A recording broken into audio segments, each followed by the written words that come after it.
Ning Jue is bound with a golden finger, and as long as she is executed by Jiajing, she can return to modern times and reach the pinnacle of her life. So he began to go crazy and die. But soon he realized that the heavens seemed to be against him. Ning Jue said, "Your Majesty, these Taoists are all scammers. They are colluding with traitors and preparing to assassinate you." A thunderbolt fell with a click sound, publicly splitting apart Tao Zhongwen's dojo. Ning Jue. Yen Song is a treacherous minister. Does your Majesty think that old Su Gu is clean? On that day, dark clouds were dense, and when Ning Jue spoke, a rosy glow fell, hanging high above her head. Ning Jue, carrying the coffin to the palace. In Jiajing, every household is clean. The people of the world have been upright for a long time, Your Majesty. 100 officials discussed death with Ning Jue. Zhu Hogui finally couldn't bear it anymore and took Ning Jue to the execution ground.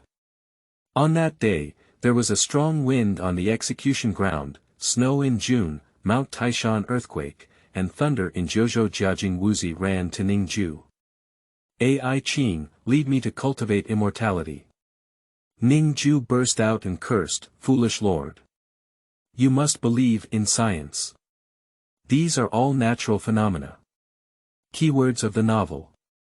De Ming Zongxian no pop-ups. Download the complete text of De Ming Zongxian, and read the latest chapters of De Ming Zongxian. Chapter 1. Praying for Snow. You are listening at novelfull.audio. Chapter 1. Praying for Snow. In the winter of the 27th year of the Jiajing reign, at the Temple of Heaven in the capital. Ding ling ding ling. Tai saves Cutian Zun from above. Above the Temple of Heaven, an old man dressed in a Taoist robe held a copper bell high, wielding a precious sword, taking vigorous steps with his feet, reciting words as he danced the great god in the position that should belong to the emperor. And beneath the Temple of Heaven, all officials with a rank of 6 or above in the capital of the empire made devout offerings and fell to the ground. Since the beginning of winter this year, the capital has been reluctant to snow. Various rumors have already spread widely both inside and outside the capital. Some people say that Jiajing devoted himself solely to cultivation, disregarding the common people. Some people also say that the court spending is excessive, and the government's greed for ink runs rampant. Some people say that it was the emperor who mistakenly killed Tianyan, so he went up to heaven and punished him. In short, the hearts of the people in the capital were moved, and various forces were surging in the dark.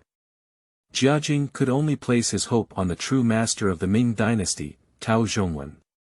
In the Temple of Heaven, Jiajing, who had not left the palace for a long time, was staring at Tao Zhongwen, who was already tired and sweating profusely. As long as this snow can fall, all rumors and gossip will break through on their own.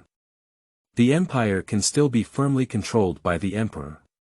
However, cabinet members such as Su Jia, who knelt down at the foot of Huanqiu, silently prayed in their hearts. Don't let this snow fall. As long as this snow doesn't fall, they can then produce enough articles. In short, the rulers and ministers who determine the life and death of all people in the empire have placed all their bets on this seemingly absurd but actually absurd sacrificial ceremony. Among the officials, there was only one young censor with a complex expression as he watched this absurd performance. His name is Ning Jue. He was a new successful candidate in the imperial examination in the 26th year of the Jiajing reign. He passed away due to missing out on the appointment of a Jiangnan road censor as a shijishi. Later, Ning Jue, who shared the same name and surname, became the owner of this body in a confused way. That is commonly known as time travel. Fortunately, Ning Jue also has a secret, which is that as long as he succeeds in dying and does not involve others, he can return to modern society and receive a large amount of travel compensation. Ning Jue is still clear about the so-called act of death. Seeking death as the direct goal equals committing suicide. To seek death as the fundamental goal is to commit suicide. Looking at the absurd scene in front of her, Ning Jue clearly once again firmly believed in her determination to return to modernity. Grandma. I'll go back and see the little sister dancing in black silk, it's not better than watching the old man dance like a god here. Ning Jue quietly stretched out her already numb legs. Looking around for a moment, she didn't see any trace of Jiajing, so Ning Jue could only kneel back. Ning Jue doesn't want to kneel here either. But my own fame is hanging here, even now I have gone up and raised the altar of Tao Zhongwen. It is highly likely that he will be thrown into prison and sentenced to exile. This place full of miasma in the Ming Dynasty has become a place of natural death, which would be disastrous. You must take one step to get it right. In theory, as an orphan censor without a father or mother, Jiajing was the emperor who only needed to go and plan for the court. This task should have been easy. But who would have thought that Jiajing would never go to court at all? Can only go back and write the memorial. Ning Jue couldn't help feeling a wave of disappointment in her heart. Who wants to code words when you can solve things with your mouth? In the Zhai Palace. Wearing a Taoist robe and a fragrant leaf crown on his head, Jiajing was staring intently at Su Jie and Yen Song, who were kneeling at the front of the officials. Behind Jiajing, there is the eunuch Huang Jin, who is in charge of the imperial household department. Huang Jin was an old acquaintance of the Xinguang mansion and also the great companion of Jiajing. Emperor, there is news from the East Factory. I heard that several imperial censors from the imperial censorate are going to give a stern admonition to Tao Zhongwen later today. Jiajing, who was originally standing at the entrance of the Zhai Palace, suddenly lowered his expression. Who instructed? Huang Jin, who was standing beside him, whispered, the East Factory has conducted several inspections and found no signs of anyone instructing them. Moreover, these people are neither Yan Ji's senior students nor Su Ji's senior students. They should have been spontaneous. Upon hearing this, Jiajing's expression slightly softened, and he let out a cold snort as he walked over to the dragon chair and sat down. Selling straight for the sake of fame. Jiajing knew very well about the culture and martial arts of the Manchu dynasty. These courtiers scold themselves, it's okay if I don't punish them. Once I become serious with them and punish them. The specific content of their advice is not important anymore. The world will only see the image of their courtiers, but I have punished them for saying a few words. If someone instructs, it's okay.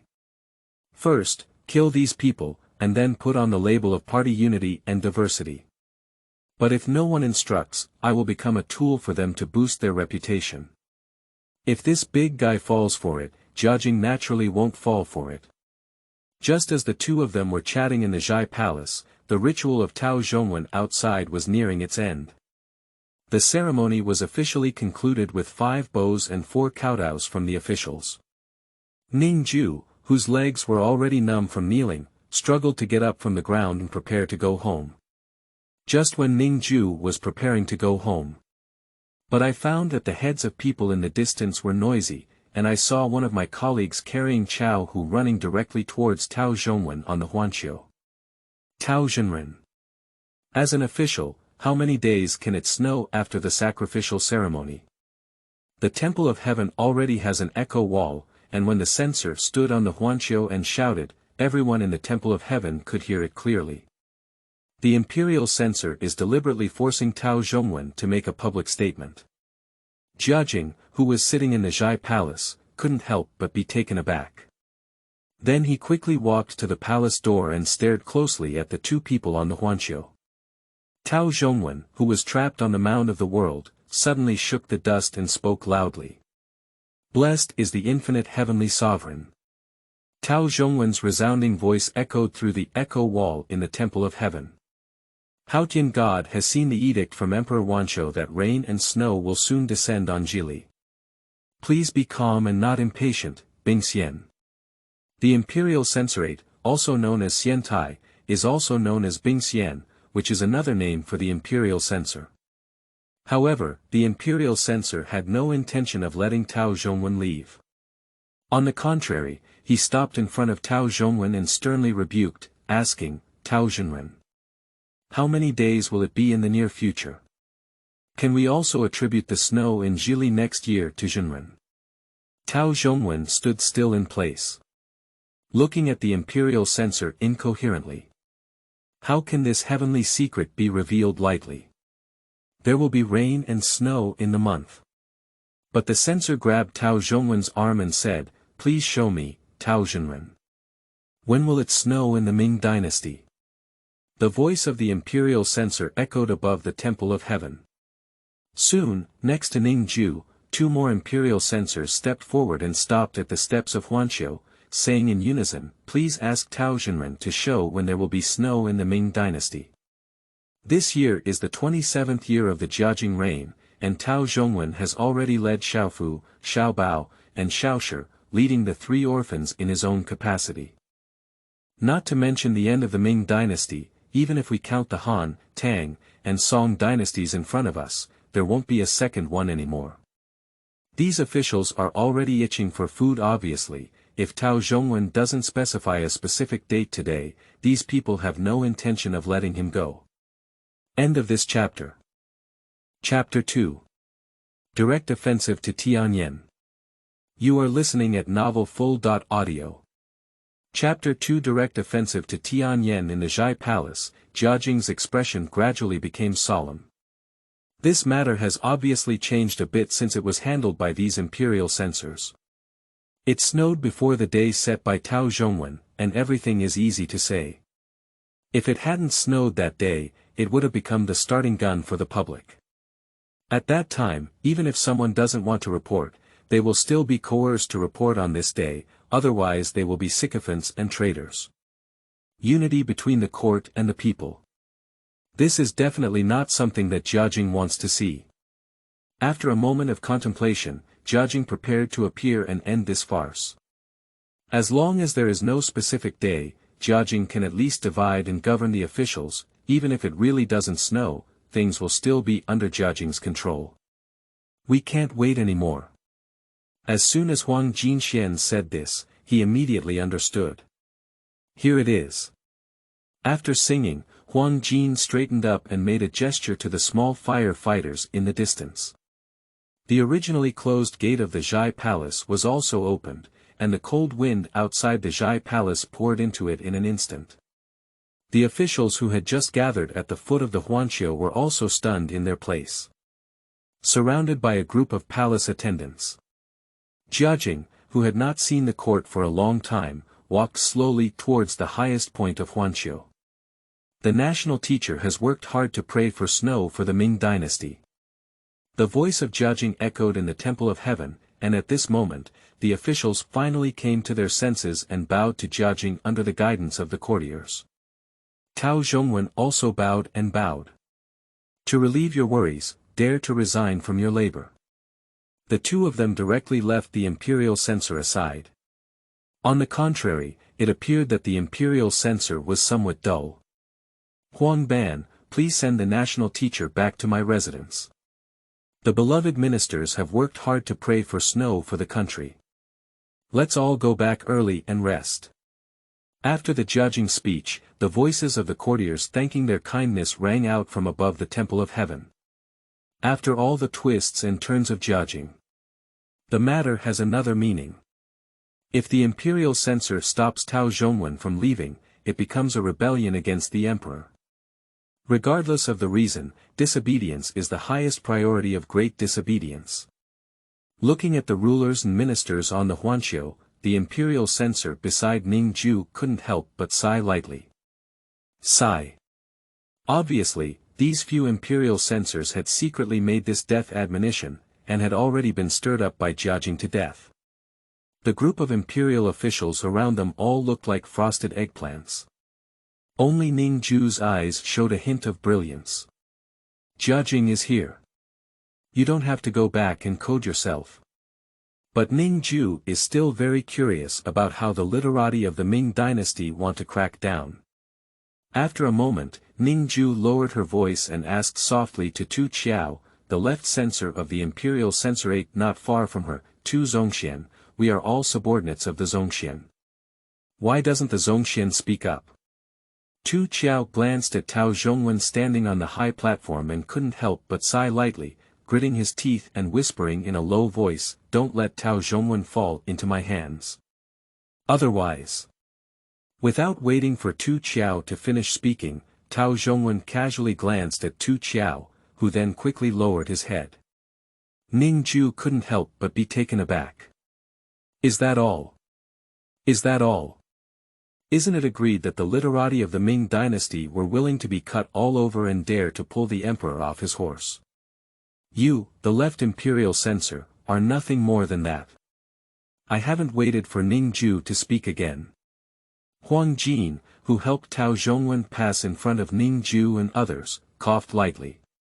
Cough. Later, Tu Qiao, who was still filled with righteous indignation, and a group of imperial officials couldn't help but lower their heads, and the voices of discussion in the crowd dissipated at this moment. Ning Jue's face was filled with disappointment. Obviously, Daming is not what he thinks. Just when Ning Jue wanted to step forward and add a spark to this court situation, the imperial censor who was just left behind by Jiajing knocked his head on the ground and said loudly, "Your Majesty." The alchemist prayed for snow, which is a baseless statement. "Your Majesty." After speaking, the imperial censor knelt directly on the huanqiu and burst into tears. "Your Majesty, wake up, Your Majesty." Seeing this scene, Ning Jue almost burst out laughing. It still needs to be these literati.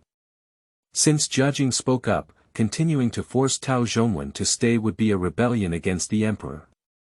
"But when I cry, you can't say anything about me, can you?" This is the reserved opinion of the Ming version. At the instigation of the imperial censor, the few who had accompanied him in admonition immediately burst into tears.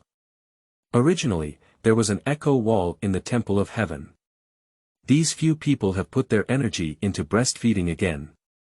For a moment, the crying was deafening, knowing that these people were here to offer advice. Those who don't know think the emperor's funeral is over. "Your Majesty, please wake up, Your Majesty." Jiajing's face turned pale with iron, and he turned around, staring intently at the imperial censor kneeling on the huanqiu, sternly scolding. "On the Huanqiu mountain, I mourn for my loss of ceremony. Are you planning to rebel?" As soon as this sentence is spoken, not only Huang Jin, but also the Jin Wei beside Lu Bing in the distance leaned towards Jiajing. The core of the so-called argument is the strategic change of home. Just like the censor scolding you for being foolish, if you say you are not foolish, you will fall into the other party's logical trap. The clever approach is to ignore him at all and seek opportunities to regain initiative. Jiajing's perspective is very tricky. I don't care what these imperial censors say at all, but simply reiterate that this is the temple of heaven, a place of worship to the heavens. Without the permission of the emperor, why do you cry here is not important at all. As long as you cry here, it is already a great rebellion. The several eunuchs who were originally crying loudly almost simultaneously closed their mouths. They have clearly lost this time. As long as Jiajing captures the fact that this is the temple of heaven, no matter what they do, they will always be at fault first. Even if they cause a big uproar, they will not be able to get a straight name, but will only be given a bad name that disdains the emperor and the Haotian god. Looking at the temple of heaven, which had quieted down again, and the silent imperial censors, Jiajing's face showed a satisfied smile. Return to the palace, all the ministers have also dispersed. Looking at Jiajing, who is about to sit on the dragon chariot. The imperial censor kneeling on the huanqiu also seemed to have drained all his strength. Today Jiajing returned to the palace. I won't give them a second chance to take action. Finally, God saved face. This great opportunity, I don't know how long it will take next time. The troublemaker is in despair, and the onlookers are preparing to disperse. This day is about to become a mundane day in history that cannot be more mundane. At this moment, Tu Qiao, the left censor of the imperial censorate, suddenly felt someone pushing him, and then felt someone walking out from behind him. When Tu Qiao regained his senses, Ning Jue had already walked up to Jiajing, pulled out the Chaohu from his sleeve, and stopped him in front of Jiajing, shouting loudly, "Your Majesty, you are confused." Jiajing was completely stunned and stared at Ning Jue in disbelief. Without waiting for Ning Jue to continue speaking, he interrupted directly, "What are you saying?" This was almost a reflection of Jiajing's condition. He took the lead in confirming Ning Jue's shameless words, so that no matter what Ning Jue said next, Jiajing could punish Ning Jue with his shameless words. To Jiajing's surprise, Ning Jue never played according to the routine. On the contrary, it was as if thinking that Jiajing had not heard clearly, and his veins were exposed as he shouted loudly, "Your Majesty, you are confused." End of this chapter. Chapter 3. Heavenly Punishment. You are listening at novelfull.audio. Chapter 3 Heavenly Punishment under the blessing of the Echo Wall. Ning Jue's hoarse shout echoed for a long time. Confused. Ah. This voice shouted out the sweat on Ning Jue's forehead. Ning Jue never expected that this act of killing would still be a physical task. Obviously, Jiajing was completely stunned by Ning Jue's shout. The first reaction was even that I heard it wrong. But the echoes of this echo wall repeatedly remind Jiajing. He didn't hear it wrong. After a moment, Jiajing's chest began to fluctuate violently. Reverse. Huang Jin, Lu Bing, why are you still waiting in doing so? Hurry up and take down this disorderly minister and thief. In an instant, the surrounding Jin Yi Wei, who had already been standing full, rushed forward and pressed Ning Jue to the ground. Jiajing almost jumped up and pointed at Ning Jue's nose, cursing. Speak up. What's your name? Who is your backstage? Who are your accomplices? Ning Jue, who was pinned to the ground, was raised by the genie guard. With a stern expression on his neck, he said in a loud voice, I will not change my name, sit, or change my surname. I am Ning Jue, the censor of Jiangnan Road in the Imperial Censorate. I have no accomplices. I just can't stand the treacherous flattery that seduces the holy listener. After Ning Jue finished speaking, Jiajing immediately roared hysterically. Is this the cover you used before your lord? What is your true purpose? Jiajing did not give Ning Jue any chance to lead the conversation. I simply defined the half-sentence that Ning Jue said afterwards as a cover. Ning Jue didn't take a step back and spoke loudly. That's it. It's just a cover. The cunning flatterer who seduces the sage is just a cover for me to ask for orders from the people of the world. My true goal is to clear up the court and rule, and to speak out what the people of the world dare not say. Do you still remember, Gonggong and Zhugong? Your salary are like the cream of the people. The common people are easily oppressed, but the heavens are difficult to bully. Are the people of the world offering sacrifices to the nobles just to make them watch this bald-headed man, a bearded old thief, pretending to be gods and ghosts on the temple of heaven? Many officials lowered their heads in shame. Obviously, these literati understand the absurdity of this matter better than anyone else. And Jiajing was trembling all over. Not only Jiajing, but also Su Jie in the distance and Tu Qiao behind Ning Jue were both scared to death. Ning Jue was a jinshi in the 26th year of the Jiajing reign, and could be considered a disciple of Su Jie. Tu Qiao is Ning Jue's immediate superior. If this is investigated, these two goods will probably be beaten up as Ning Jue's accomplices in the first place. Jiajing stared fixedly at Ning Jue, her body trembling uncontrollably. You. Bullying the sky. Bullying the sky. Ning Jue completely disregarded the routine and directly disrupted the rhythm of Jiajing. Instead, it made Jiajing unable to regain his senses for a while. Tu Qiao knelt down in front of Jiajing for the first time, trembling with sweat all over his head. I will die forever. I beg your majesty to punish me for not being strict with you. Tu Qiao's head is shrewd. This will quickly clarify the connection and lead to a crime, which means that the imperial court is not strict.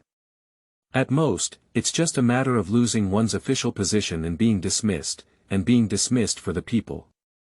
If in the future he is beaten up as Ning Jue's accomplice, that doesn't necessarily mean it's a crime. Tao Zhongwen, who was scolded by Ning Jue as a fair-headed man and a bearded old thief, was also excitedly pointing at Ning Jue and unable to speak. Tao Zhongwen is also 73 years old this year. At such an old age, Tao Zhongwen doesn't even need to bow down when he meets the emperor. It can be imagined that Tao Zhongwen has not been scolded like this for many years. Yellow-mouthed child, how dare and bully me like this? I.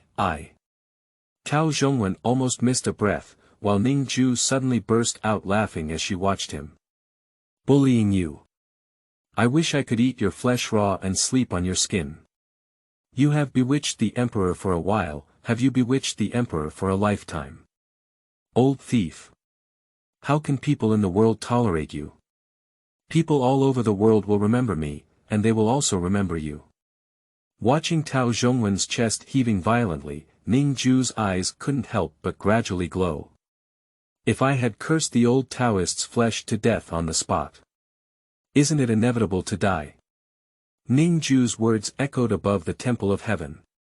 And this sentence also reminded Huang Jin and Lu Bing. They are indeed from Jiajing.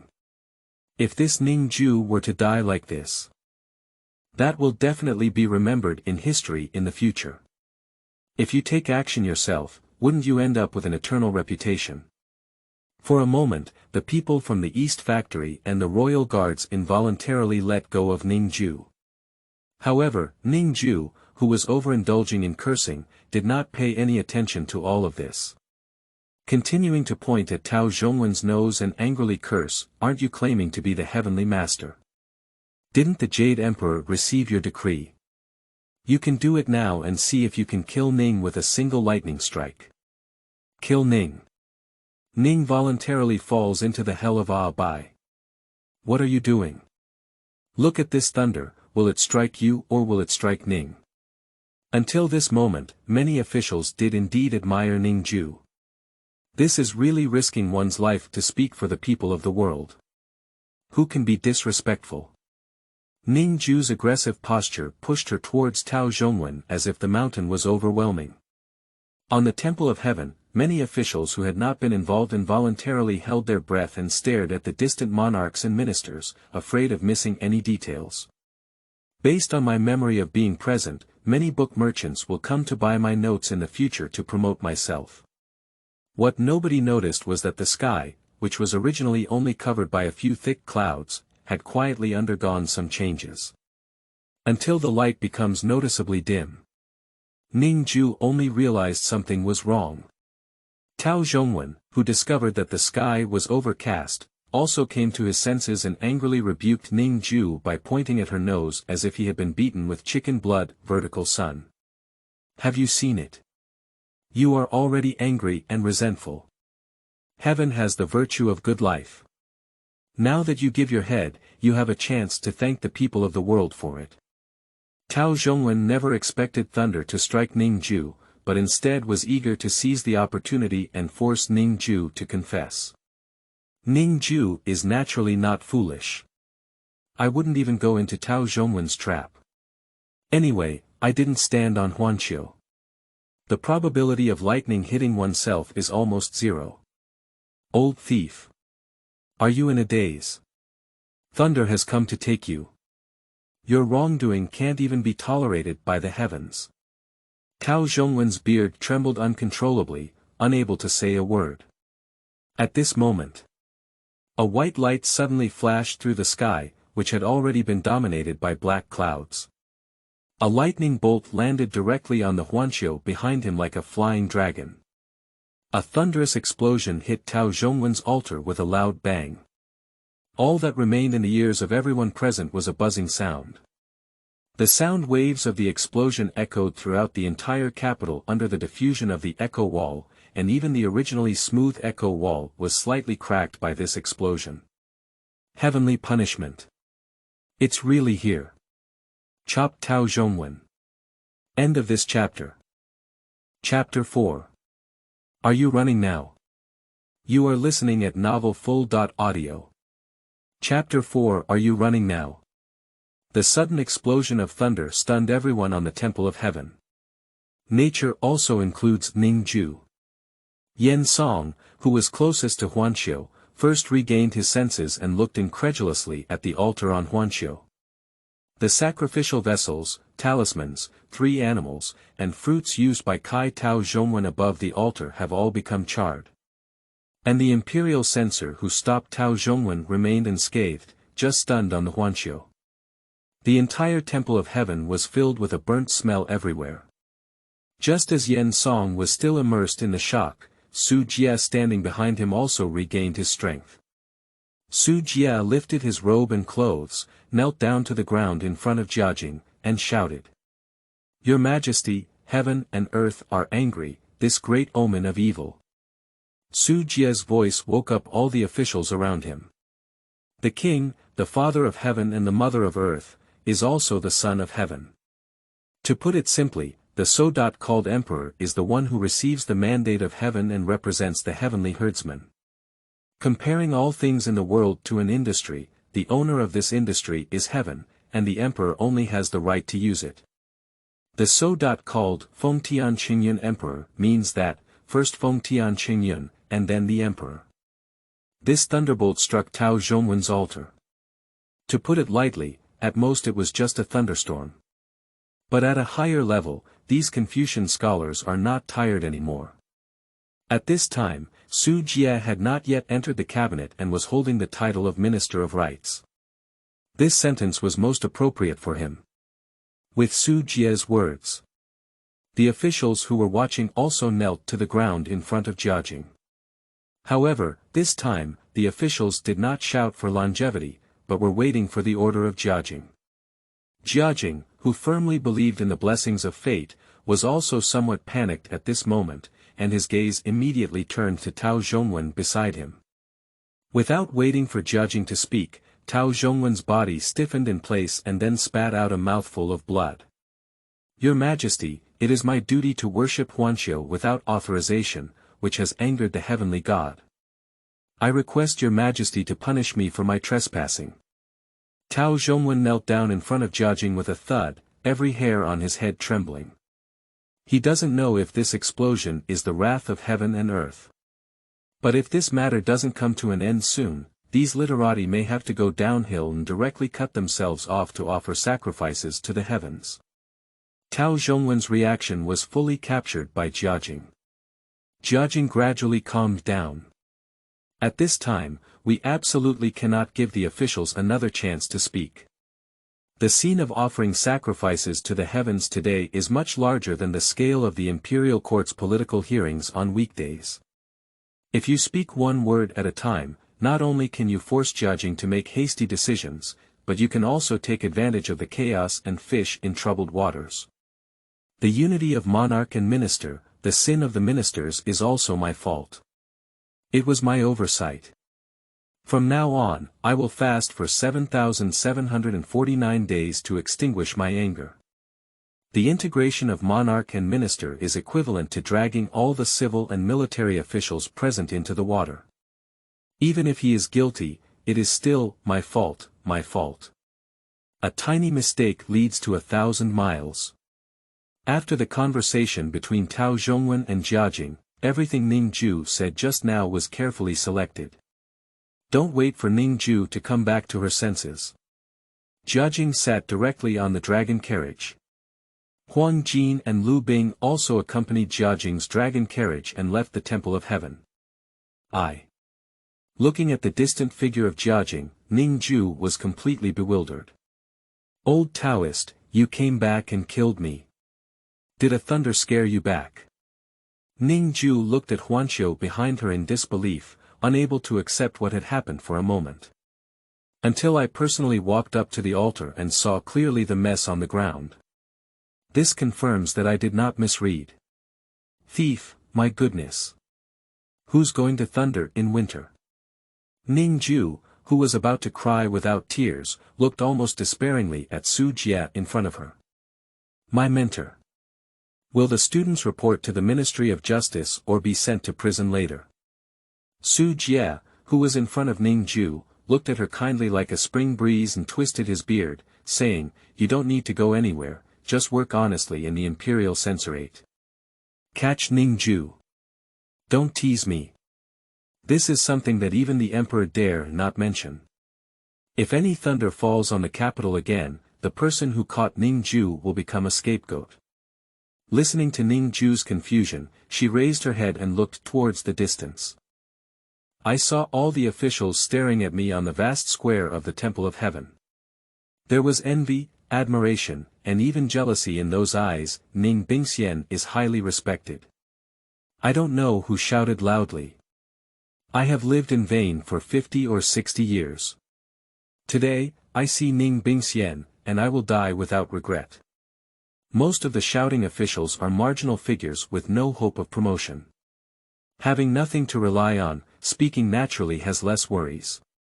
It's just a matter of mouth. If they really go to die, then they have to reconsider. And the true high-ranking officials in the court, although no one dared to speak up, all cast admiring eyes at Ning Jue from the bottom of their hearts. Ning Jue on the steps was completely numb. It seems like something is blocking my chest. That day, Ning Jue pondered alone in the Temple of Heaven for a long time. As the officials left, only Ning Jue remained in the vast Temple of Heaven. Even the little fire guards guarding the Temple of Heaven did not come forward to urge Ning Jue to leave. Because they know. Ning Jue is different from those ministers, she can put her words in that context. It indicates that Ning Jue has already set aside her personal life and death, honor and disgrace. This is something that the high-ranking literati of the previous dynasty did not have. Of course, there are various officials like Yang Shen and his son who have hidden themselves in the palace. But the people in these palaces know better than anyone else. That group of literati all carried grand flags. But in reality, the purpose is to unite the party and eliminate differences. Although they are also dead remonstrances. But when they were giving their advice, they wished they could completely shirk the responsibility they should have shouldered. Instead, it seems like giving advice for the sake of giving advice. Ning Jue is different. On Ning Jue, they saw a courage to see through life and death. That is a kind of great righteousness with a strong Confucian romanticism color. The weak cannot speak, but the strong prefer to bend. They may not know who Ning Jue is, where she comes from, or where she is going, but they know who Ning Jue is for. This is a loyal minister, and an admirable adult worthy of their admiration. Undoubtedly, if the emperor had just killed Ning Jue, the name Ning Jue will become the most prominent presence in the history of the Jiajing dynasty. Jiajing was clear-headed and did not fulfill Ning Jue. Ning Jue was in a state of collapse, because she never expected that it would be so difficult to be executed by the emperor during the Jiajing dynasty. Many other dynasties relied on the power of grace to govern the world. Jiajing, an old fox, was truly using the imperial mind to govern the world. In Jiajing's eyes, the court structure was like a big net, and he only needed to control the first few people to control the entire world. Ning Jue had very few opportunities to personally issue an edict to execute himself. End of this chapter. Chapter 5. He is different from others. You are listening at novelfull.audio. Chapter 5. He is different from others. In a daze, Ning Jue finally walked out of the Temple of Heaven. Congratulations to Ning Bingxian.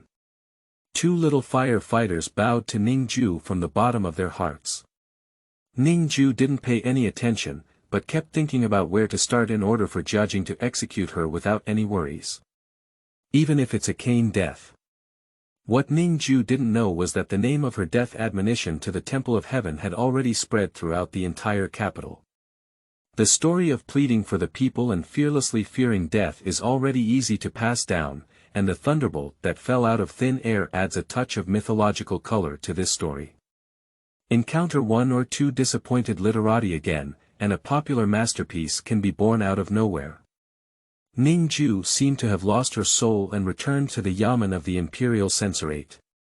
Just as Ning Jue was about to enter the gate of the imperial censorate, she suddenly saw Su Jie, dressed in a crimson robe, waiting for her in the lobby of the yamen, sipping tea with Tu Qiao. Ning Jue still signed.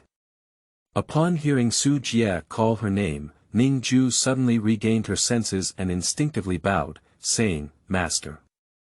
Tu Qiaoqi picked up a teacup and pointed at Ning Jue with a smile, saying, "When Zixing first took charge of the Spring Palace, he became such a beloved disciple.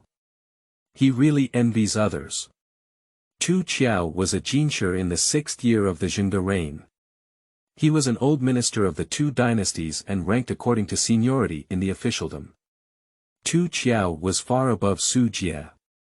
At Tu Qiao's words, Su Jie's wrinkles at the corners of his eyes bloomed with joy, and he casually arched his hand at Tu Qiao, saying, "General Xian has broken Su." After speaking, Su Jie's face became serious and he said, "Today's matter, you have the determination to die. It is truly precious that you want to do the righteous deeds of war and death." At this point, Su Jie's voice suddenly changed. "However, if you want to do the righteous deeds of a great man in the world, the top priority is to have a useful body. Do you understand?" Ning Jue raised her head in confusion and looked at Su Jie in confusion. "My mentor, students are dull." Su Jie shook his head with a smile and twisted his beard, saying, "You have been in court for over a year, and it is inevitable that you do not understand the profound meaning behind it. This Tao Zhongwen was passed down to the court and was not involved in court politics. He rashly impeached him, causing him to easily touch the heavens without saying anything. He did not bring great benefits to the country or the people, and only supported his reputation. If it weren't for today's heavenly blessing and a thunderous roar that frightened Xiao Xiao, you might have been thrown into the imperial prison and lost your life. The few imperial censors today have poor backgrounds. Being able to be transferred to the capital as a censor of science and technology has reached the pinnacle of their career. So they will try their best, but it's just a superficial attempt, and if they really provoke Jiajing, they won't dare." But when Ning Jue heard this, the meaning was completely different. Su Jie's words are undoubtedly a reminder that Ning Jue's thinking is correct. As long as Tao Zhongwen is impeached, it is the simplest and easiest way to seek death. If it weren't for today's thunder, Ning Jue might have already gone back. Students understand. Anyway, this explosion saved Ning Jue and also achieved her success. It has been proven that those who cannot kill you will eventually make you stronger. With the blessing of this thunder, Ning Jue will at least rank among the 9 ministers in the future. If he recognizes this disciple, Su Jie will not lose. Su Jie also smiled contentedly and said, "You can be taught. Since that's the case, then I won't bother General Xian here anymore, so I'll save people's mouths." "Ha ha ha, you good Su Zixing, you're playing tricks with me both openly and secretly. I've been in the inspection hall, how could I miss you a sip of tea?" Su Jie smiled but didn't say a word, stood up and said goodbye, while Tu Qiao looked at Ning Jue wisely and continued, "Ning Jue, there's a lot of work to do today. If that's the case, I'll give you 2 days off and come back on duty the day after tomorrow." When Ning Jue thought of Tao Zhongwen's old face, it was as if she saw 7 or 8 little sisters dressed in black silk dancing in front of her. "Where are you still in the mood to work here?" Upon hearing that Tu Qiao had taken his leave, Ning Jue didn't say a word and simply bowed and said goodbye. Unexpectedly, Ning Jue had just left the yamen of the imperial censorate. A servant in green clothes and a little hat greeted him. "May I ask, but Mr. Ning Bingxian?" Ning Jue frowned in confusion and looked at the servant in the blue clothes and small hat, asking, "Who are you?" The servant immediately arched his hand and said, "My humble name makes it difficult to enter Bingxian's noble intelligence. It's just that I found something from Ning Bingxian and came to repay it." Ning Jue instinctively fumbled up and down before realizing it. I have been living in an inn in the capital for the past year. There's nothing to lose at all. Before Ning Jue could fully recover, she saw the servant take out a stack of paper from his sleeve and look meaningfully at Ning Jue's reminder. Bingxian, take a look. Why have you lost your land deed, and house key? I heard this servant say so. Ning Jue immediately regained her senses. Someone is bribing themselves. But this also reminds Ning Jue that this is also a way. Looking at the stack of contracts in the servant's hand, Ning Jue's gaze immediately lit up, and she greedily muttered, well, if I remember correctly, we Ming, who are greedy for more than 60 taels of ink, are peeling and filling grass, right? The servant was taken aback for a moment, then chuckled softly and said, Bingxian laughed.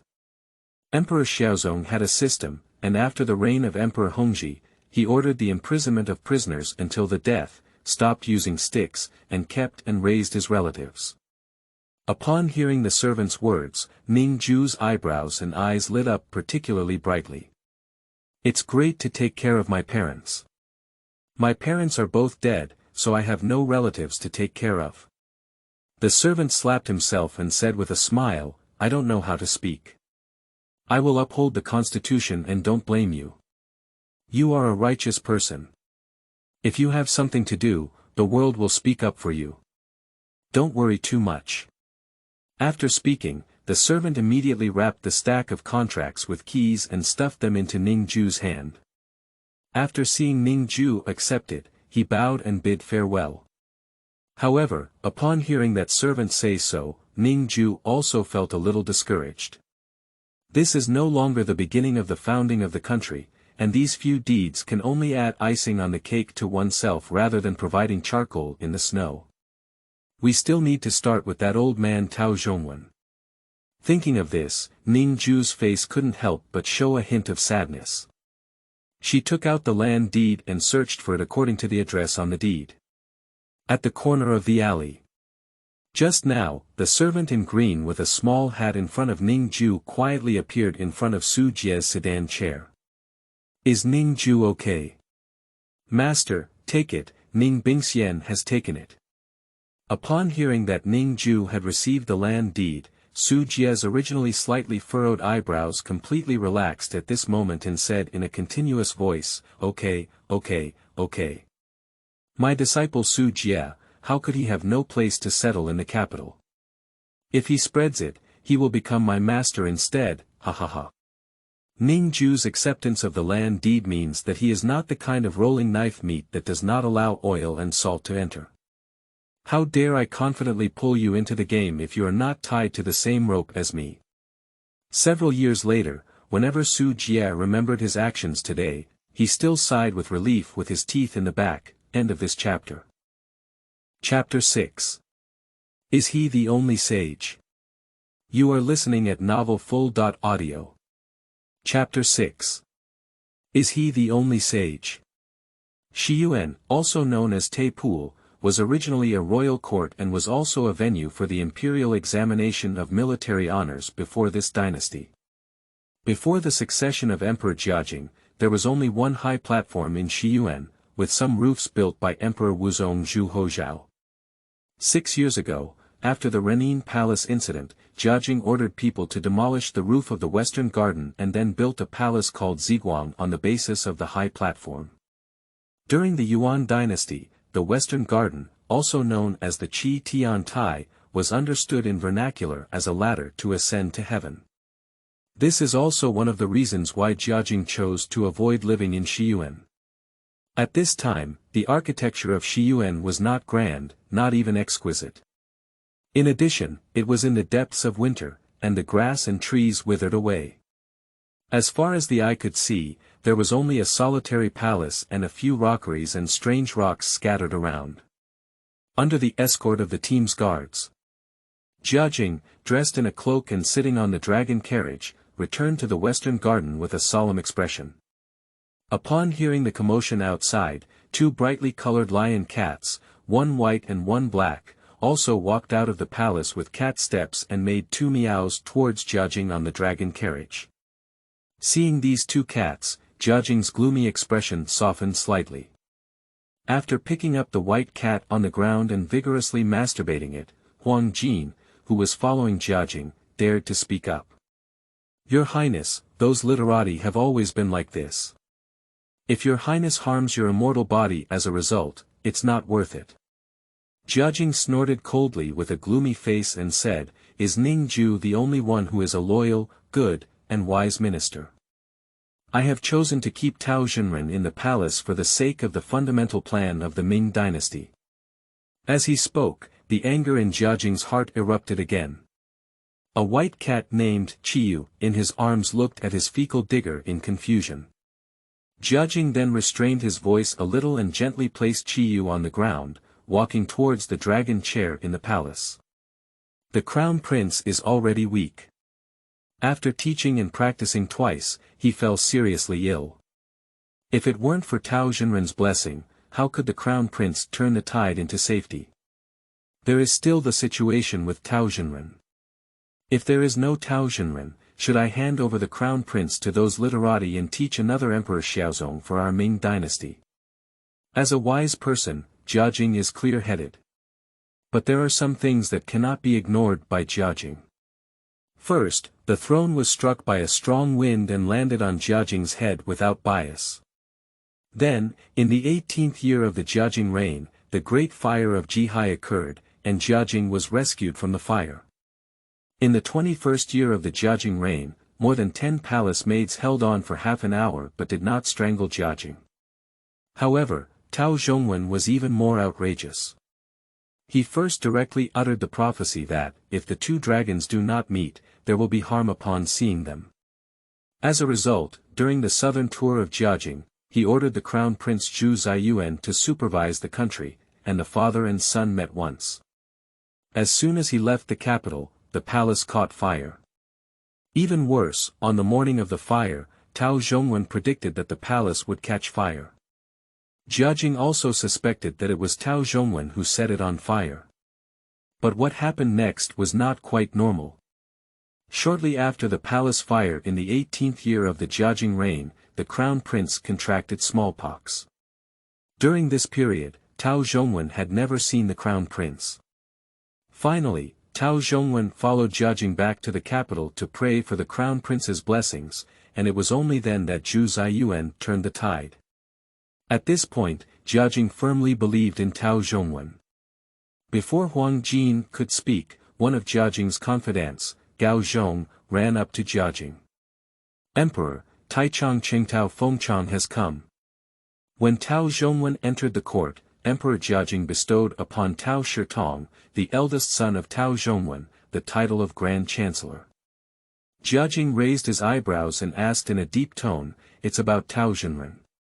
Yes, Gao Zhong quietly glanced at Jiajing and whispered, Tao Fengchang brought all the python jade, gold treasures, dharma crowns, and gold and silver that his father had given to the Tao family over the years, totaling 6,200 taels. He said that the real person is old and praying to return to the mountains and forests. Upon hearing this, Jiajing's face suddenly darkened and he said with some displeasure, The crown prince has not yet been crowned, how can a real person return to the mountain? Tell Tao Shitong not to worry about the affairs in the court, he just needs to be filial and serve his father well. Those python jade and gold treasures were not given to the Tao family by me, but to his father Tao Zhongwen. Let him take them back. Gao Zhong sang a song and even withdrew from Jingxi. For Jiajing, everything in the court was handled by a cabinet, and he only needed to control the cabinet well. The only ones who can force Jiajing to personally come to an end are these Taoists. The prophecy that the two dragons do not meet implicated the emperors of the two Ming dynasties. Whether it was the injury of the real dragon or the decline of the hidden dragon's qi, it was something that Jiajing did not want to see. This is not the first time Tao Zhongwen has resigned from Jiajing. But it was the time when Tao Zhongwen most wanted to cover up and leave. When Tao Shitong returned to the immortal mansion and looked at the python jade and other items brought back by Tao Shitong with a disheartened expression, a bitter smile appeared on Tao Zhongwen's face as he meditated in the hall. Infinite Heavenly Sovereign. Sigh. Tao Zhongwen is an official from Huangmei County.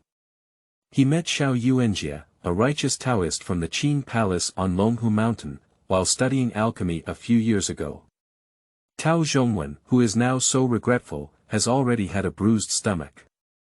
How could he have eaten enough and had nothing to do? He came to the capital to tell his fortune for the emperor. Tao Shitong looked at Tao Zhongwen with a mournful expression and said, "Dad, we're stuck too deep. I'm afraid we won't be able to leave Beijing." Tao Zhongwen was a smart person. At first, when he heard that Xiao Yuanjie wanted to come to the capital by himself, Tao Zhongwen thought it was a good job. But when Tao Zhongwen really arrived in the capital, he realized that this was not a place where a petty official like him in the county government could stand his guard. The longer he stayed in the capital, the more convinced Tao Zhongwen was of his judgment. This court is like a huge powder keg. It was only because the current emperor had great power and influence that he forcefully pieced together the civil and military forces of the Manchu dynasty and suppressed them. The Tao family has no roots or foundation, even if it is a first-class official position, worshipping the prime minister and marquis. It is just a chess piece that can be sacrificed at any time. Shitong, tell those colonels that from now on, the Zhenren mansion will close its doors to offer guests and accompany the emperor for 40.9 days of fasting. Tao Zhongwen, with a helpless expression on his face, spoke with a big tongue. If it weren't for Tao Zhongwen's quick wit and taking advantage of the chaos to bite his tongue and spit out blood, today's matter wouldn't have ended so easily. Upon hearing this, Tao Shitong was taken aback and looked carefully at Tao Zhongwen, asking, "Dad, we don't even know about that old man in the small attic." Without waiting for Tao Shitong to finish speaking, Tao Zhongwen angrily rebuked, "I see you very well. Do you still think that our Tao family is not deep enough here? What kind of Su Beitang and Yan Gu old people are not seen at all? Dear saint, the Tao family can now be safe and sound. But the emperor will not live forever. How many emperors reigned in the Ming Dynasty for more than 30 years? The emperor is diligently pursuing the law of immortality.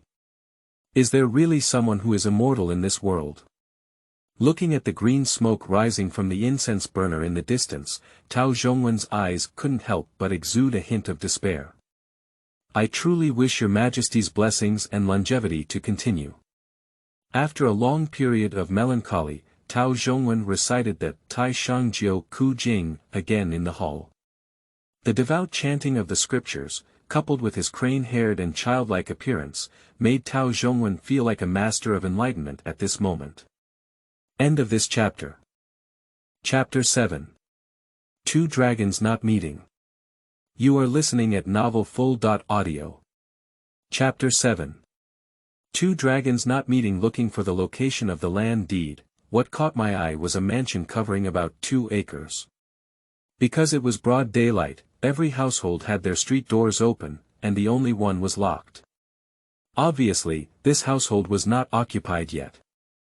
Ning Jue casually took out the key and gently twisted it.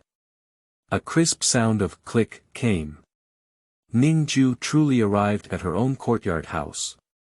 I'm afraid the person who built this courtyard would never have thought that hundreds of years later, a mansion like this in the capital would become a small listed company, and now Ning Jue, who walked into the street door, couldn't help but cough awkwardly. Such a mansion is estimated to be able to replace 100 or 200 acres of land in an ordinary state capital in this era. Just the relief of the character, Fu, on the entry-level movie wall is not affordable for ordinary people. After 3 full steps into the blue brick and tile house, arched corridor, Ning Jue finally walked to the bedroom with a bed at the back. Although the yard may not be considered large in this era, it has everything from furniture, decorations, to flowers and plants. Even the firewood stacks in the firewood room are neatly stacked, making it a perfect place to move in. Corruption. Ning Jue let out a light sigh. It is obvious that he cannot live in such a mansion alone. However, Ning Jue had no intention of buying someone. After all, if she couldn't control the scale of what she was going to do, well, it would be a crime of plagiarism in the whole family, and it would be bad if it implicated others. There are millions of houses at home, and sleeping is only 3 feet wide. No matter how good the mansion is, it is just a temporary residence. Ning Jue snorted lightly twice. Immediately, he walked towards the nearby study. To start with Tao Zhongwen, Ning Jue needs to carefully study it. You still have to curse to the point of pain in order to make people anxious. Thanks to that famous TV drama, Ning Jue still has some understanding of the Jiajing dynasty. The study in this mansion is quite elegant and in line with the aesthetic preferences of Ming Dynasty scholars. From the outside, it looks like a typical northern courtyard house. But as we walked into the courtyard, the decorations inside were all in the style of Jiangnan, with a hint of delicacy underneath. As soon as I opened the door, a strong aroma of books rushed towards me. Ning Jue pondered all the information she knew about the Jiajing dynasty in her mind, subconsciously smoothing the rice paper on the desk with a ruler. Tao Zhongwen is a petty official from Huangmei County. No, he probably doesn't care if he scolds his background. We still need to start at Xiu. If the 2 dragons don't meet, they will inevitably be hurt. This statement was fabricated by Tao Zhongwen. Seeing this, Ning Jue's eyebrows furrowed even tighter. Because in her past life, when watching TV dramas, Ning Jue was curious about why the Taoist priests of the Jiajing dynasty had to concoct such a prophecy of 2 dragons not meeting. In the past, this curiosity was swallowed along with takeout. I won't be able to eat takeout anymore, so Ning Jue realized that this seems abnormal. What benefits can Tao Zhongwen gain if the 2 dragons don't meet? The hatred of an orphan successor. The reason for the prophecy of 2 dragons not meeting must be that 1 dragon has already been injured, which can lead to Tao Zhongwen's statement. That is to say, when Jiajing first approached Tao Zhongwen, it was nothing more than the crown prince's prolonged illness, and he brought someone over to engage in feudal superstition. Thinking of this, Ning Jue's eyebrows furrowed even tighter. This Tao Zhongwen didn't play according to the usual routine. Shouldn't he just make up a list of which relative of the Zhu family it is? Watching the crown prince's heart filled with joy made him entangle with the crown prince and suppress his pulse. He didn't dare to make up the emperor. So many peerless princesses, wouldn't they just handle it casually? This trick, not to mention in the Ming Dynasty, can also intimidate a large number of people even in the future when technology is flourishing. Unless someone asks him to say that. Ning Jue seemed to have discovered the new world and carefully studied this prophecy. Who is the biggest beneficiary of 2 dragons not meeting? Obviously not Tao Zhongwen. Because there are too many better options than offending the successor. Thinking of this, Ning Jue suddenly remembered the Blue Immortal from that TV drama in her mind. Blue Immortal, also known as Blue Dao Xing. The Blue Taoist sect of this sect should still be practicing in Laoshan and will not enter the palace until the 31st year of Jiajing. This Blue Dao Xing was clearly a member of his mentor Su Jie. During the most intense struggle between Qing Lu and the Yan party, it was Blue Dao Xing who dealt a fatal blow to Yan Song, ultimately leading to the downfall of the Yan party.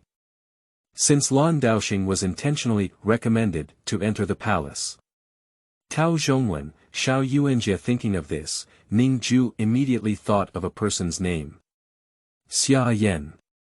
Xiao Yuanjie is a Taoist from Longhu Mountain, and Xia Yan is from Guishi County at the foot of Longhu Mountain. Thinking of this, Ning Jue couldn't help but take a cold breath. Upon careful consideration, Xiao Yuanjie entered the court in the 3rd year of the Jiajing reign, and in May of the same year, Xia Yending's mother returned to her hometown. After Xia Yending returned to the court, it was already the 7th year of the Jiajing reign. Later, Xia Yan went all the way from being a 7th-grade military officer to becoming a minister of rights in just 3 years. In September of the 10th year of the Jiajing reign, Xia Yan, who was still a 7th-ranked junior minister 3 years ago, officially stepped into the peak of imperial power. Looking at the names of the people I circled on paper.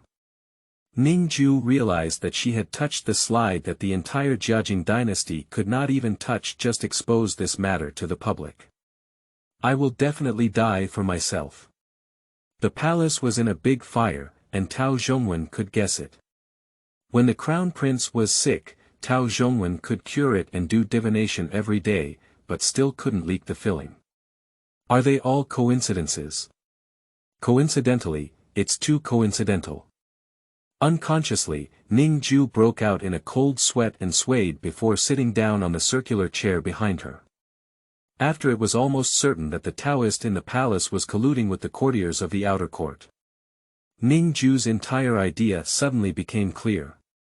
Someone is preventing the emperor from meeting the crown prince and his son, and even if the father and son want to meet, they can only be limited to a certain number of times. Their purpose is not to truly make these two dragons disappear, but to stop the father and son from engaging for a long time. Who is the person hidden behind Tao Zhongwen? Ning Jue doesn't know. It could be Yen Song, or it could be a noble minister or empress. But Ning Jue knew that as long as she held on to the prophecy of two dragons meeting, she would not let go. The person hiding behind this curtain is bound to jump out and eliminate themselves. Whether it's criticizing the court or sending someone to assassinate. Ning Jue doesn't even care. As for why the people behind Tao Zhongwen concocted the rumor of two dragons not meeting, Ning Jue could also guess a rough idea. Jiajing's political strategy was too ruthless. They dare not let Jiajing personally teach *****. They will not allow Daming to have another Jiajing and Zhu Hozhao. As long as the prophecy of the two dragons not meeting remains, the future custody of the crown prince will actually fall into the hands of civil officials and scholars. They want to personally teach another emperor Xiaozong. End of this chapter. Chapter 8. Disrepute. You are listening at novelfull.audio. Chapter 8 Disrepute. When Ning Jue was analyzing the situation in the court at home. With the activities of various officials, the reputation of Ning Jue's death remonstrance at the Temple of Heaven today has spread in the capital as if she has grown legs. After all, the thunder from the Temple of Heaven was clearly heard by everyone in the city. In the Qingning Palace of the Forbidden City, many palace members are whispering something in a low voice. In sharp contrast to the noise of the palace people, there was a young man in his 30s and 40s holding a memorial in front of the desk. The young man seemed to dislike the noise of the palace people. When he heard whispers around him, he casually put down his memorial and raised his head in confusion, asking, "Meng companion?" Upon hearing the voice of the young man, a small eunuch arrived. "Your Highness, I am here." The young man is the current emperor's son, Crown Prince Zhu Ziyuan. For this son, Jiajing has been very happy since childhood. On the eve of Zhu Ziyuan's birth, his mother, Empress Wang Guifei, dreamed of a fairy giving birth. Upon hearing about the birth of Zhu Ziyuan, Jiajing sent several envoys to countries such as Korea and Ryukyu to report good news. 3 years later, he was appointed as the crown prince and even took his officials out of Beijing to Chongping to pay respects to the Ming tombs. Even the officials at that time could not have imagined that it would be the last time Jiajing had left the capital in his life. In the end of the Ming Dynasty, this was a treatment that neither Prince Yuan Zhu Biao nor his only son Zhu Hozhao had received. And Zhu Ziyuan did not disappoint all that Jiajing had done for him. According to the records of Emperor Shizong, the crown prince was born with a supernatural spirit and did not like the splendor. Indeed, it is true that Jiajing did not like Prince Yu, but he did not particularly like Prince Jing. The true favorite crown prince of Jiajing was actually Zhu Ziyuan. In Jiajing's words, the crown prince exudes a fairy-like aura from head to toe. For an emperor who firmly believes in the cultivation of mysteries, this evaluation is almost unattainable. Zhu Ziyuan looked at eunuch Meng Chong with some confusion and asked, "What are the palace people discussing?" Meng Chong glared fiercely at the two palace maids in the distance. The maids also walked away wisely, and Meng Chong finally spoke. "Your Highness, they are talking about the thunder in the Temple of Heaven this morning." Zhu Ziyuan asked with some confusion, thunder. What's there to say about a thunderstorm? Meng Chong lowered his head and said with a smile, Your Highness, if you want to listen, I'll make you laugh. Don't blame me. Meng companion, but it's okay to say so. Yes, I heard that when the thunder struck, there was a censor named Tianyan who died and admonished him. Unfortunately, the thunder landed directly on the Temple of Heaven. Upon hearing this, Zhu Ziyuan came to his senses. After all, in this era, such divine and ghostly things can easily arouse the curiosity of ordinary people. Continuing, did the lightning strike the person? Meng stamped his voice and whispered, Your Highness is joking. If this thunder could strike people, the palace would have been in chaos long ago. The thunder struck directly at the altar of the Tao Immortal, but it frightened all the officials. Zhu Ziyuan asked in confusion, Are you scared? Shouldn't the officials be happy to bloom? They have long been displeased with Tao Zhongwen. At this moment, Meng Chong's face was filled with gossip, and his eyebrows flew up with it. If it were ordinary thunder, these literati would have exploded long ago. This is where the evil sect lies. At that time, several Bingxian were impeaching Tao Zhongwen, and one of them, Bingxian named Ning Jue, was swearing to Tao Zhongwen that he would let the heavens chop one of them. Zhu Ziyuan looked at Meng Chong incredulously and asked, and then the thunder struck the altar of Tao Zhongwen. Yeah. Meng Chong's face showed a hint of inscrutable expression. Tao Zhongwen said that the heavenly court blamed him for illegally worshipping the temple of heaven. The ministers of the outer court probably belonged to the generation of Yi Gonghao, who kept saying that when the heavenly punishment came down, no one dared to speak up. This matter has been spread throughout the capital. Obviously, this story has completely aroused Zhu Ziyuan's interest. In this era, it is the default existence of ghosts and gods, and it is in such a sensitive situation and timing. Zhu Ziyuan couldn't help but become a little curious about Ning Jue, and then asked Meng Chong for detailed information. Although Meng Chong may not be prominent in the harem, everyone knows that Meng Chong is the great companion of the crown prince and naturally sells some face to Meng Chong. Meng Chong then told Zhu Ziyuan everything he knew about Ning Jue, like pouring beans out of a bamboo tube. After listening to Meng Chong's description, Zhu Ziyuan sitting in the circular chair couldn't help but slap his thigh and let out a heartfelt sigh. A loyal minister. Perhaps it was because he had been exposed to it since childhood, or perhaps Zhu Ziyuan had perfectly inherited the genes of the old Taoist. Through Meng Chong's description, Zhu Ziyuan had already realized that Ning Jue and the other imperial censors of the imperial censorate were clearly not in the same group. The other few people weakened their stance when they saw their father appear, while Ning Jue became even stronger after his father appeared. Zhu Ziyuan had already made a judgment in his heart. That's why Ning Jue is not someone who sells straight for fame. These courtiers may come to the Wenhua Hall to teach me how to read in the future. Although Zhu Ziyuan did not officially step out of the cabinet to study, he had already started his studies and had already roughly read the Ziji Tongjian. As a crown prince, Zhu Ziyuan naturally hoped to become an emperor like Li Shimin and Zhu Di. He had a strong attraction to officials who were extremely similar to Wei Zheng and Xia Yuanji. And Ning Jue is not just in line with Zhu Ziyuan's imagination of a wise minister. More importantly, Ning Jue's words indeed touched upon Zhu Ziyuan's heart. As he grew older, Zhu Ziyuan became increasingly aware of the resistance that the prophecy of two dragons not meeting added to him.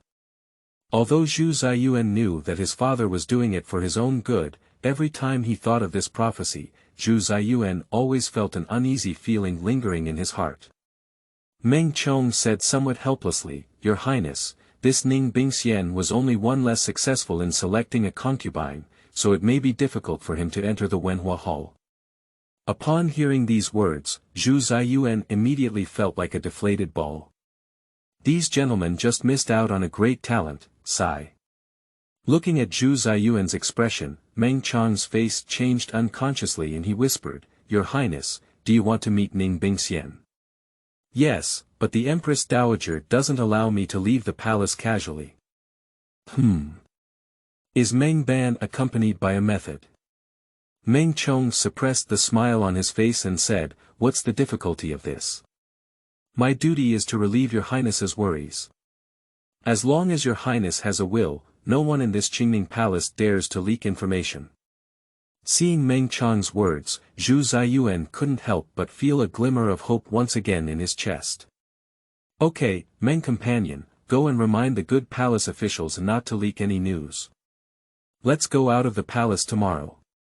Meng Chong's face immediately showed a joyful expression. "I'll go now, maidservant." Looking at Meng Chong's excited back, Zhu Ziyuan slowly put down the memorial in his hand and whispered, "Meng Chong, let's not do it again." Zhu Ziyuan was reminding him that he had already violated the death penalty in the palace. Upon hearing Zhu Ziyuan's words, Meng Chong's body suddenly stiffened, and then he broke out in a cold sweat, almost instinctively kneeling to the ground with a thud. "Here. This Qianlong, who has been the crown prince for 10 years. Gradually becoming the climate." End of this chapter. Chapter 9. Head of Personnel. You are listening at novelfull.audio. Chapter 9. Head of Personnel. The next morning, at the Donghua Gate of the Forbidden City, two people dressed in common people's clothing quietly slipped out. Even Zhu Shizhong, the Duke of Qinghua who was staying under palace arrest, did not receive any news, and Ning Jue, who was sleeping soundly at home, could not have known about it. This is almost Zhu Ziyuan's first time leaving the palace. I am full of curiosity about everything on the streets and alleys of the capital. Since the first year of the Jiajing reign, Zhu Ziyuan's father has also implemented some new policies, such as clearing out the land of the noble relatives, rectifying the size of the royal family, piloting the implementation of a whip method, and directly leading the two uncles of Empress Zhang's family, Emperor Xiaozong. The capital has gradually regained its vitality without the Zhang Heling brothers. In addition, as the new year approaches, both inside and outside the capital are not bustling. At this time, the people in the capital were still unaware that the days they thought were gradually improving were like candles in the evening breeze, which could easily disappear in the twilight of the Ming Dynasty. Just as Zhu Ziyuan curiously surveyed the plants and trees in the capital, in the blink of an eye, Meng Chong's hand had an additional pot of blooming flowers. Looking at the flowers in Meng Chong's hand, Zhu Ziyuan couldn't help but be surprised. "Meng Chong, where did you get such a potted flower in this winter's 12th month?" Meng Chong wiped the sweat off his forehead and said with a smile, "Jian. Young master, this is a flower grown in a fire room and sold to wealthy families in the capital. It's not that it seems like the new year is approaching. Young master feels that the house is empty, so he bought one." At this point, Meng Chong couldn't help but lower his voice and say, "This flower can live in the warm pavilion." The so-called fire chamber is actually an ancient greenhouse, which was only kept warm by a hot kong. In the Forbidden City, the so-called warm pavilion is also a large hot kong with a hollow base and reserved flue. Zhu Ziyuan looked at the flower in Meng Chong's hand in confusion and murmured, "What kind of flower is this? Why haven't you seen it before?" Meng Chong casually touched his nose and then smiled, "I heard it's a rare item from the West. The small one looks good, so I bought one." After a few glances, Zhu Ziyuan didn't say anything anymore. Instead, he casually asked Meng Chong to lead the way and find Ning Jue's residence. The master and servant first went to the inn where Ning Jue had stayed before. Later, I learned about Ning Jue's current address from the innkeeper.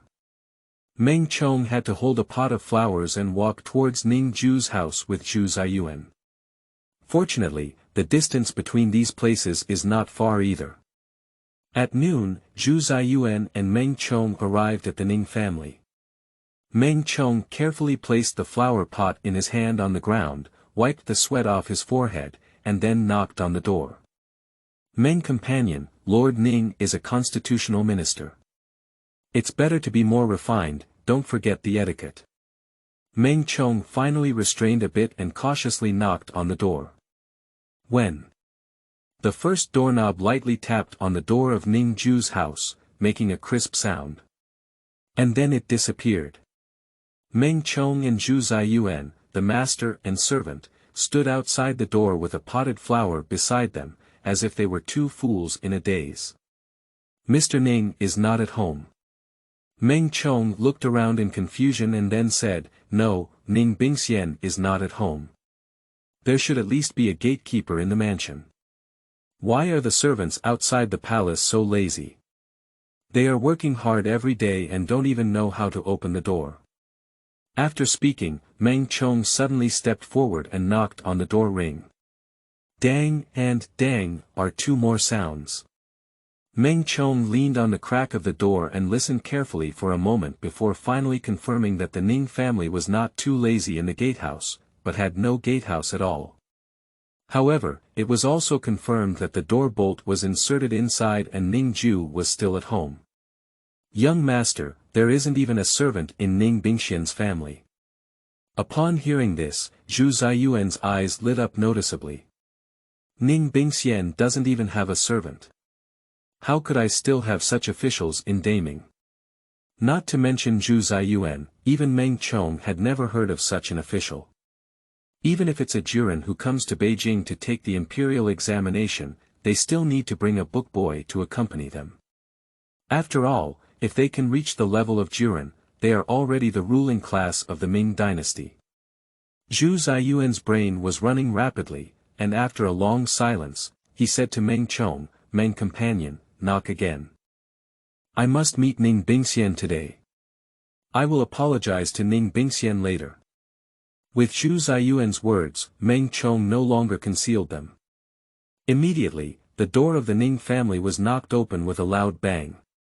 Listening to the noisy sounds coming from outside, Ning Jue instinctively covered her pillow on her head.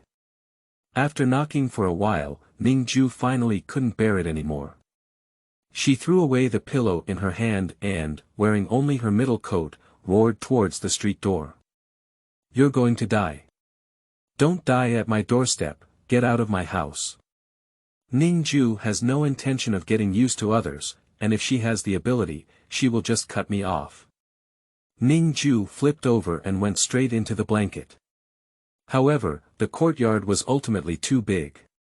Ning Jue shouted in the inner courtyard, and when it reached the street door, there were only two buzzing sounds left. Meng Chong's face showed a hint of doubt when he heard the commotion inside. "Young master, has Ning Bingxian woken up?" Zhu Ziyuan stood a few steps away and didn't hear any movement at all. "Are you awake?"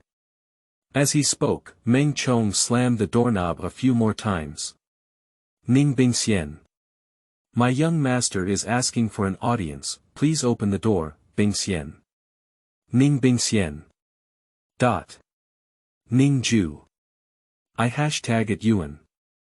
Unable to bear it anymore, Ning Jue finally crawled out of bed, put on her boots, and walked towards the street door with only a middle coat on. Meng Chong became increasingly addicted to knocking on the door. Just when Meng Chong wanted to continue knocking on the door, the originally inserted door bolt was suddenly pulled open from inside, and then the door opened.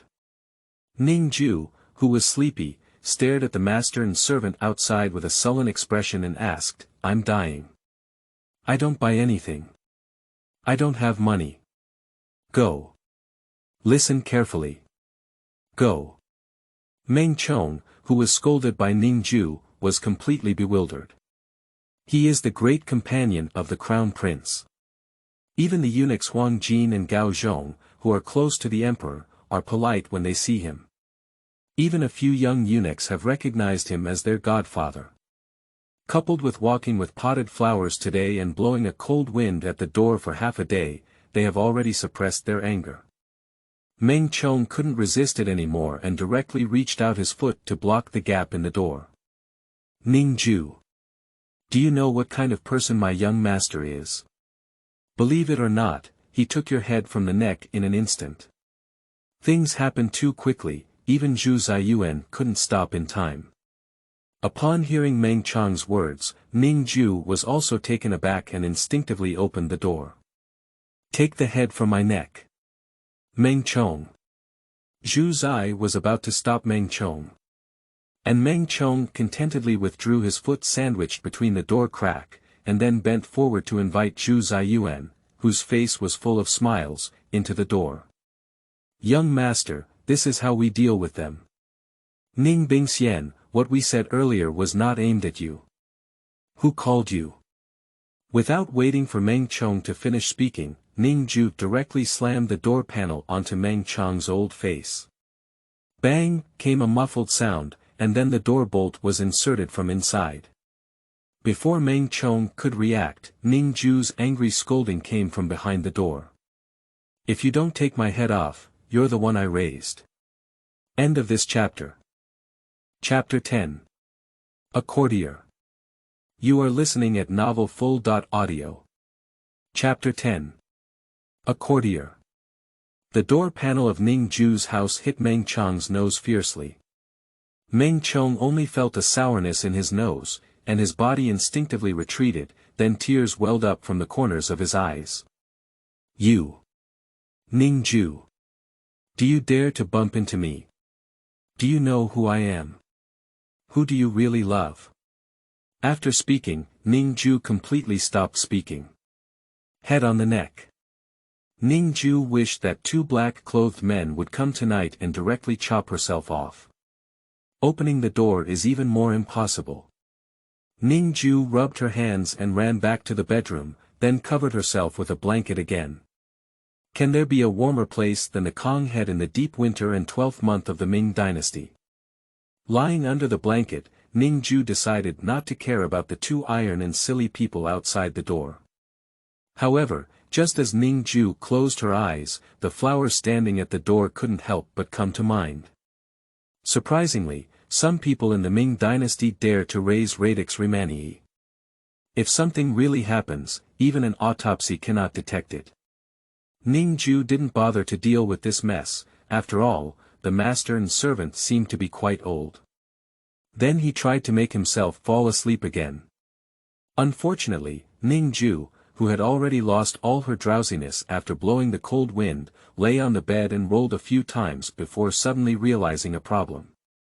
I discovered the secret of two dragons not meeting, but no one knew at all. Isn't it for nothing that I discovered it? Write a memorial directly to Jiajing. Jiajing really checked out those people. Isn't it even harder for him to die? Ning Jue, who discovered the bug, suddenly sat up from the bed. No, we need to come up with a solution, preferably something that can take immediate effect. Zhu Zai and his servant stood outside Ning Jue's house in a daze. Meng Chong never expected that the two of them, who had been wandering around the capital all morning, would end up with such a result. Young master. Meng Chong looked at Zhu Ziyuan with a face full of grievances, but Zhu Ziyuan's face pulled down. Bastard. Ning Bingxian is a courtier, not even afraid of Tao Zhongwen. Do you expect to scare Ning Bingxian with just a few words? Young master, I'm damn it, but I can't get angry either. You're a precious body. How dare Ning Jue treat you like this? Without waiting for Meng Chong to finish speaking, Zhu Ziyuan interrupted directly, shut up. Today's incident has been ruined by your mouth. Don't you have a long memory? Looking at the tightly closed door of Ning Jue's house, Zhu Ziyuan's eyes lit up with a hint of brilliance. Not asking about the origin, not flattering power, not placing slaves, with the ambition to support the court, what a person who would rather uphold the constitution. Yesterday, when Zhu Ziqian was born, it was fortunate that Ning Jue was not as upright as the palace people had rumored. And after today's experience, it is not difficult to see. Although Ning Jue is not as full of benevolence, righteousness, and morality as those elegant gentlemen.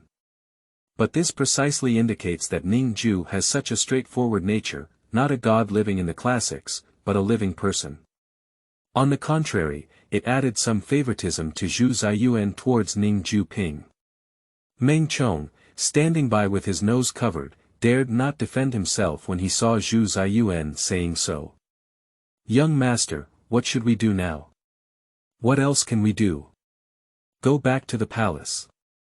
Zhu Ziyuan glared at Meng Chong and then walked towards the direction of the Forbidden City, his face not half disheartened, but increasingly excited. Han Zhaolai looked at Nanyang 3 times before inviting Marquis Wu out of the mountain. I just invited him now, so I can handle it. Compared to Liu Bei back then, it is obvious that Zhu Ziyuan's mentality is much better. After all, Liu Xuanda would be a panicked and homeless dog, while Zhu Ziyuan was the crown prince appointed by the emperor. Ning Jue was already a vassal of the Ming Dynasty, and Zhu Ziyuan didn't have to worry about Ning Jue not buying it. Instead, he focused more on Ning Jue's character, determined her character, and Zhu Ziyuan's goal was achieved. Naturally, there was not much disappointment. People like Ning Jue, no matter when they are born, are an invincible divine sword that only virtuous individuals can wield. For the crown prince, such a divine sword is like a tempting replica, no matter how skilled it is, he still wants to give it a try. However, this does not mean that everyone in the Ming Dynasty thinks the same way. With the thunder from the Temple of Heaven, Ning Jue can sleep soundly, Qing Lu can be restless, but there are always people who will be scared and unable to sleep.